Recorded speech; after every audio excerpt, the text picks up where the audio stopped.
Hey toy fans, Aaron here. Tonight, taking a look at the recently reissued release of Han Solo in Echo Base outfit.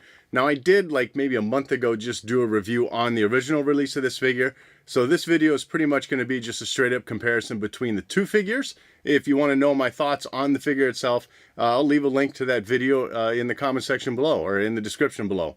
So let's head to that table and check these out.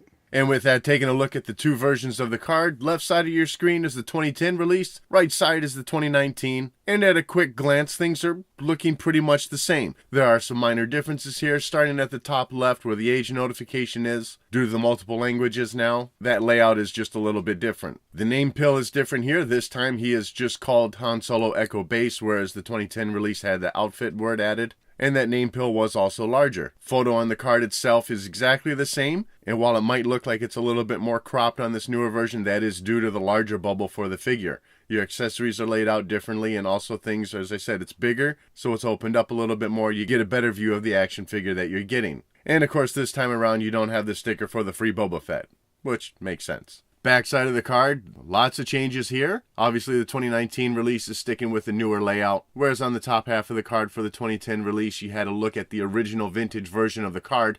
However, in this case, this particular figure was not offered in the vintage line, so they just showed you the photo of the current card that you're getting. You had a similar layout, talk about celebrating the Star Wars legacy off to the right, but not as detailed because this time around they're accounting for the multiple languages being laid out. Bottom half of the 2010 card, as you can see, they're still showing off figures that were also available in the line at the time, and for the figures that it applied to, showing the vintage cards. And now I'm looking at both of the figures out of the packaging. As far as the sculpting goes, everything is identical. Your only differences between the two figures are going to be the paint application, and starting first notably within the face. You already had a great head sculpt on that 2010 release.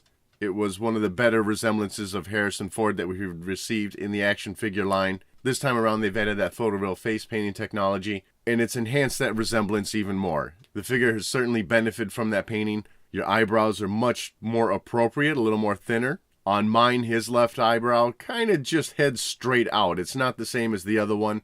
That's probably going to vary figure to figure, and I might as well get this out of the way now since I haven't seen this on my computer yet. But in hand, the face painting is looking great. I do see some of the blotches that you're probably seeing more pronounced on the screen.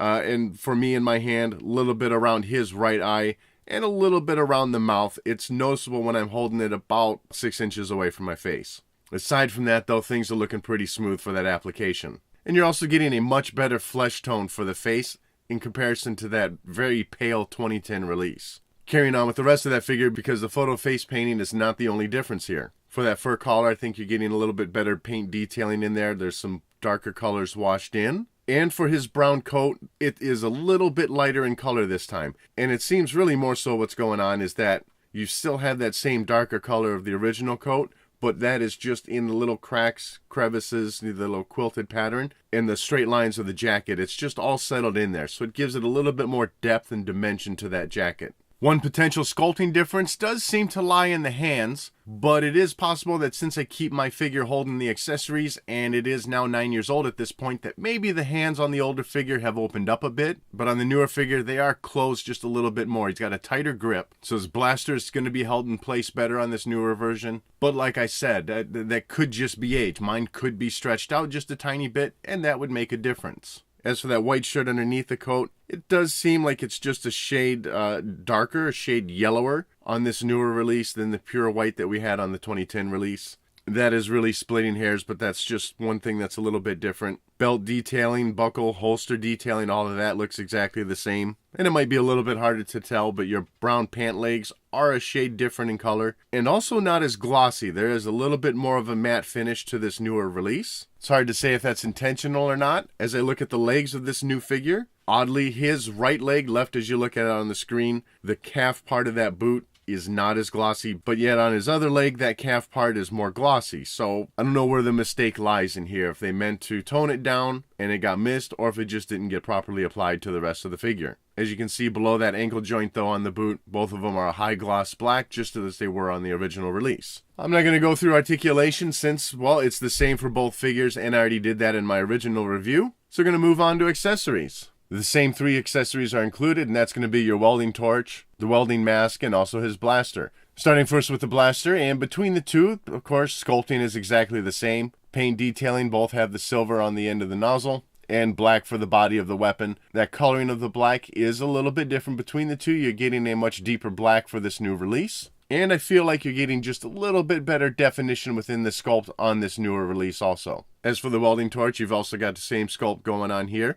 Just your differences are going to lie in that paint application. The white does not cover that black as thoroughly as it did on the original release. And it's just a shade different in color. You're getting a more deeper black for the rest of the black parts. And the silver coloring at the top tip of the torch is just a shade different there also. And onto the welding mask, where the majority of the difference here is just the coloring of that black plastic. Once again, a deeper black color here. And also you have some shade differences for the gray on that visor part and the white on the handle. But otherwise, sculpting for both pieces, they're exactly identical. And I think that about covers all the differences between the two figures. Overall, this 2019 release is actually a much improved version from the original 2010 Han Solo that we had received. Not that there was really anything wrong with that. It's just been made even better by first using that face painting technology. Certainly brings that sculpt to life even more. And I like the way they painted the coat this time. It gives it a little more dimension, as I said earlier. Gotta say though, it kind of would have been fun if they would have done this one with the blue coat, since we already had that brown coat for the 2010 release. And that wraps up this look at the reissued Han Solo and Echo base outfit. I'd love to know what your thoughts are on this figure in the comments section below. And as always, thank you for watching.